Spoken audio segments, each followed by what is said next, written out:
Martin Brundle has contrasting views with Lewis Hamilton after Sebastian Vettel waved goodbye to the F1 grid.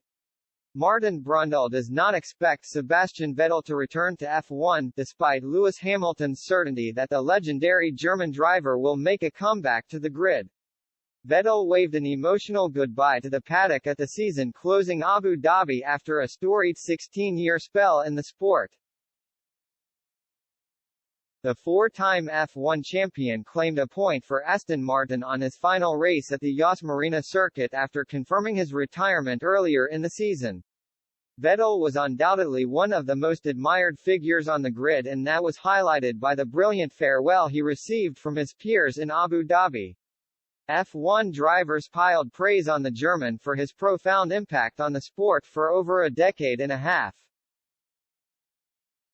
Vettel then showed his popularity as hundreds of people working in F1 joined him on a jog around the track on the evening before his last hurrah in Sunday's race.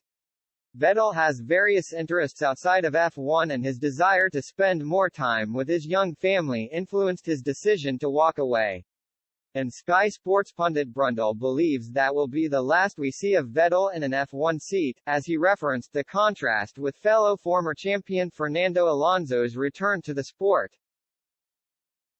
I remember a quite emotional interview with Fernando Alonso on the grid in Abu Dhabi 2018 as he was saying farewell, and he's just signed a new 2-year agreement taking him to at least the end of 2024, Brundle wrote in his Sky F1 column. But there was more of a finality about Seb's words and actions suggesting he won't be back on the grid. In a German interview, he said that he would be disappointed if he did feel the need to come back, because then he would likely have failed on what he plans to do next. Hamilton shares a close relationship with Vettel and picked up the entire bill after taking all 20 drivers out for a meal to celebrate Vettel's career before the race weekend in Abu Dhabi. And the 7-time champion sharply opposes Brundle's view, as he is even willing to put his money on his old rival making a return after a sabbatical period.